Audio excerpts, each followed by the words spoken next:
salaamaaleykum mbokk yi ñuy seetaan ci seen site internet Yaay Dib TV tey nag mooy seen premier numéro tàggu mbaar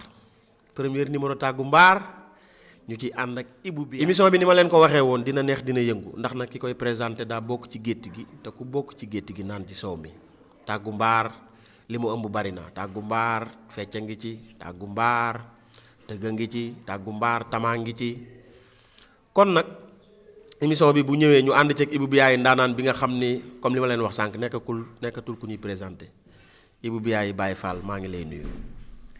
waaw salaamaaleykum Pape Mbaye maa ngi nuyu képp ki nga xamante ni yaay seetaan Yaay Dib TV di channel bu bees boo xamante ni lépp lu jëm ci wàllu aar. waaw moo ko waral.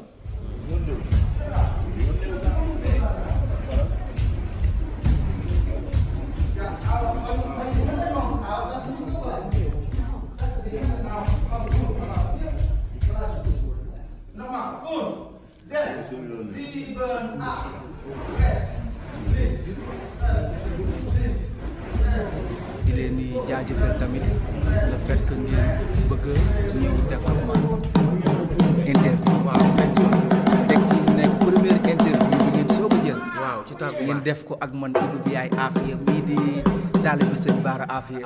déggal loolu dama ciy kontaan trop. loolu rafet na dama ciy kontaan. waaw Ibou Biaye question bi ma lay njëkk a laaj kan mooy Ibou Biaye.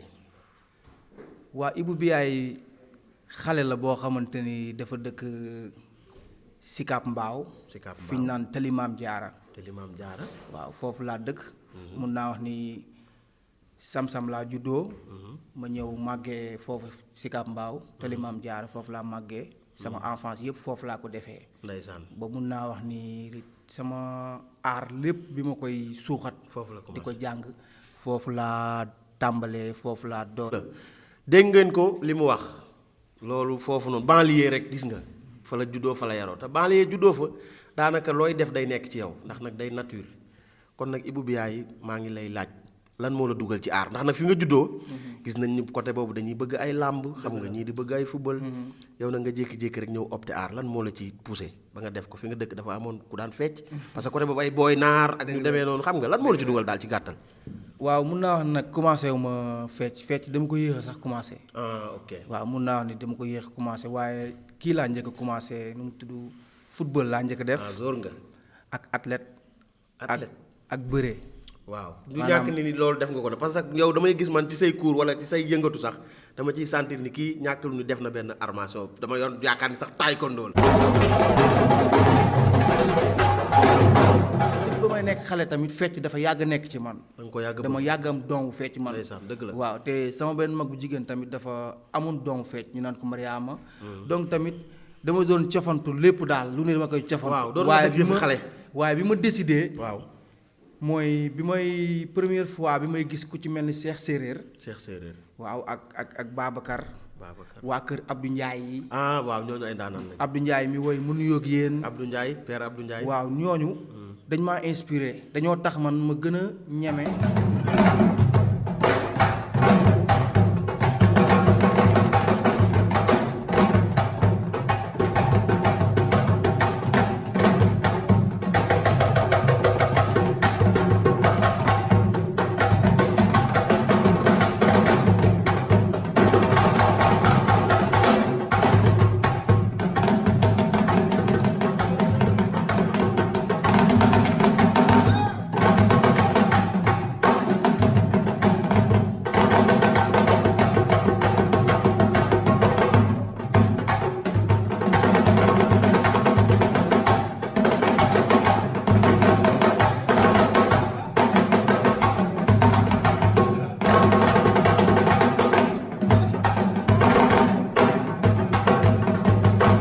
premier jour bi ma toogee ci biir benn sabaru ngoon. toog nii di ko seetaan faa ko. waaw après mu pare noonu ci laa ko ne mais grand man bëgg naa nga jàngal ma fecc quoi. mu tooñ ma yooyu ne ma waaw xoolal xam nga guy ga. waaw guy ga boo ñëwee ba guy ba nga jàdd noonu. waaw expliqué ma kër yaayam foofu jamono mu ngi dëkk foofu kër yaayam. donc nag c'était la première fois ma dem foofu noonu kër yaay Seex. pour jël sama première cours sabar. te jour boobu mu doon premier cours sabar boo xamante ni ba tey ji may wax ak yow mun naa keneen jàngalu ma. ndeysaan am na loo fa yëg. muy benn cours. dëgg la te mun naa ni cours boobu ba mu jeexee. ñaari moo laa ci jariñoo. loo xamante ni moom laa àndandool. moo la poussé daal. waaw muy góor buy fecc. dañoo war a xam ni góor mu ngi fecc. dëgg la. góor du fecc comme jigéen. wallaay ba nu koy yab. dëgg la Cheikh loolu la ma wax.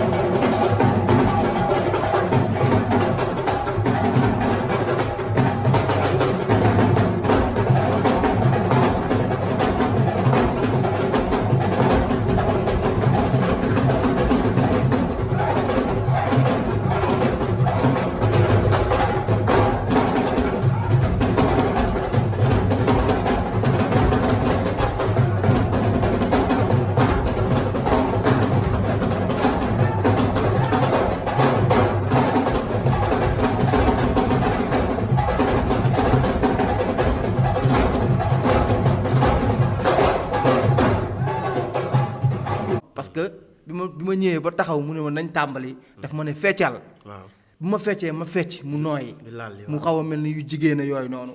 mu ne ma looy def nii da ngaa dof ba pare saaga ma teg ci. mu ne ma góor nga góor day def yëfi góor bu ko defee boo génnee ñëpp dañ lay naw. dëgg la mu def bërët fecc foofu moom jaxase foofu yëpp def yëfi góor moom it.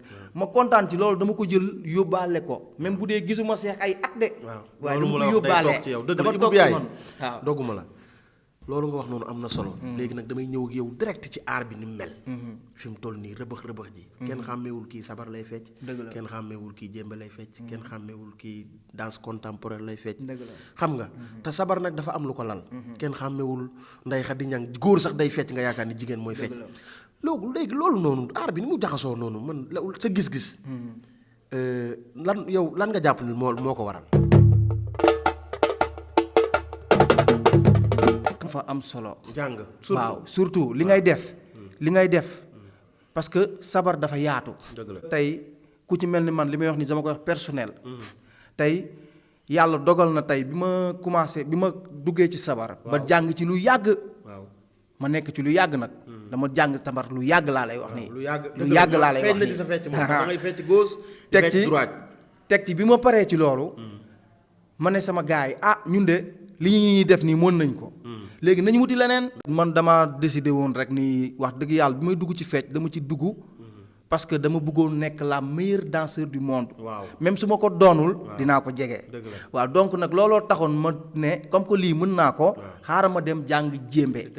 ci laa demee Këñëm Sunjuru Sisoxo te foofu def naa fa 8 ans. waaw tamit ci traditionnel jéembe bi. léegi yàlla di def tamit ñi dem ba ci biir ma am benn tournée en Algérie. bi ma demee ci tournée en Algérie boobu bi may dem nag xawoon naa sax ku ne da ngay wóolu sa bopp. da ngay yëg sa bopp parce que boo jàngee ay at. da ngay am noo wóoloo sa bopp. waaye tam boo génnee boo gisee ñeneen. di nga xamante ni yow da ngaa war a gën a liggéeyaat. léegi bi ma demee foofu nag gis fa ñoo xamante ni ay lu mot ay 300 400 personnes yoo xamante ni ay européens mix culture kii la woon festival panafricain la woon. léegi bi ma gisee ñooñu nag après man damaa gën a xeeb sama bopp.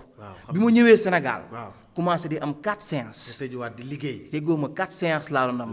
dama yeew fajar. 7 heures du matin ma dem géej daw yi ba géej. sélectionné dama fay fekk ay mbër damay sélectionné ak ñoom lu mbër yi di def laay def. su ma paree jóge foofu dem direct Dalifort. ci ñoom Omar Gueye Sène fa laa doon jàngee danse contemporain pour travailler sama corps pour sama yaram mën a am intelligence. dëgg la bu ma jógee foofu noonu 2 heures laay pare foofu su ma paree foofu noonu maa ngi oxygène. répété traditionnel jéembe ak waa bale Sunjulu Sisoxo. su ma jógee foofu noonu foofu laay doxee buntu Pikine ba camp Thiaroye def foofu samay acrobatie ay prier def lu ne. su ma paree ma doxee foofu ba suñu kër su ma amee ñaar dërëm jënd ndox su ma amee juróomi dërëm jënd gerte caaf.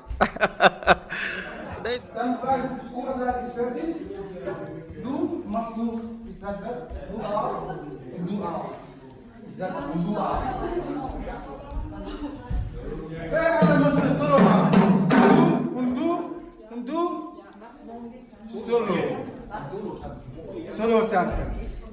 Instrument. Alles klar. Alles klar.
waaw wax na fi mu jaar te nag wax dëgg fa yàlla ku xool ni muy liggéeyee sax ak ku xool li nekk ci yaramam dëgg-dëgg nga xam ne liggéey na nag ndax nag lu waay jàngul rek mënoo koo tari waaw Ibou Biaye ñu ngi lay jaajëfal yaay dib kontaan na ci yow waxtaan bi ñu bëgg a waxtaan ak yow xajul ci benn émission ndax nag yow géej nga waaw ñun xam nañ la parce que dinañ liggéey ak yow gis nañ li ngay def xam nañ li nga capable def ci fecc waaw muy danse contemporaine ba pare da ngaa bëri niveau macha allah da ngay tëgg tama da ngay jouer guitare xam nga léegi yooyu noonu yëpp tey jii waaw yow émission Taggu Mbaat dina la seet si waat parce que am na lu ma bëgg lu bari nga leeral ko. waaye fi may tëjee. waaw fi ngay tëjee ñu ñëw fi ngay tëjee waaw.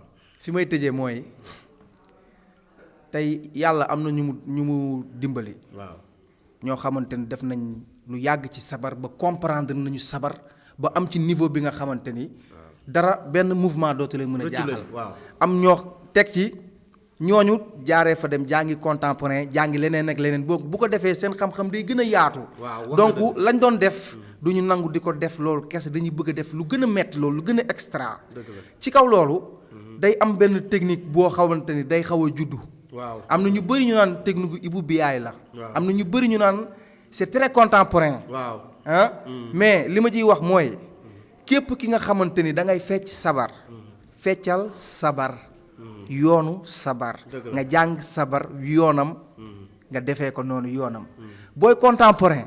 nga def contemporain. nga xamante ni lii contemporain la. lii sabar la maanaam ñu féewale ko.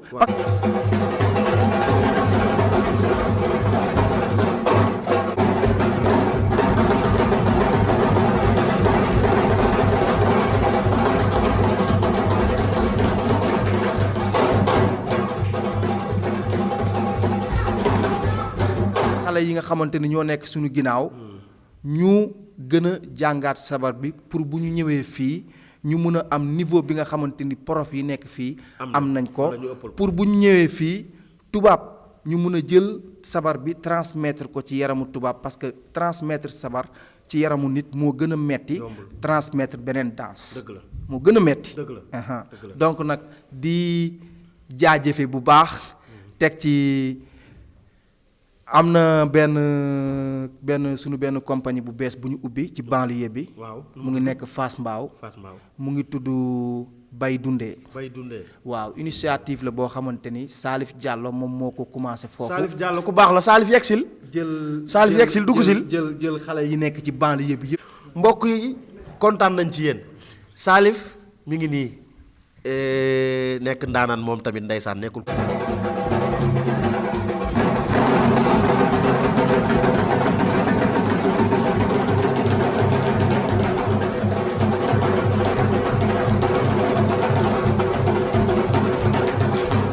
présenté ku ne gis na ko ci Africa Ndigal xam nga mu bokk ci yu bari clip yee kon nag Salif li Ibou Biaye wax muy bay dundee nekk benn slogan bu mu souligné léegi dañoo bëgg rek nga mosal ñu ci tuuti balaa ñuy tëj ndax yow it bëgg na balaa ngaa dem wala foo mënti dem yaay Dip TV seet si la ñu def ak yow émission Salif maa ngi lay nuyu. waaw Pape Mbaye avant tout d'abord maa ngi lay fay maa ngi nuyu ñëpp téléspectateurs yi ñuy seetaan di nuyu waa Yaali TV.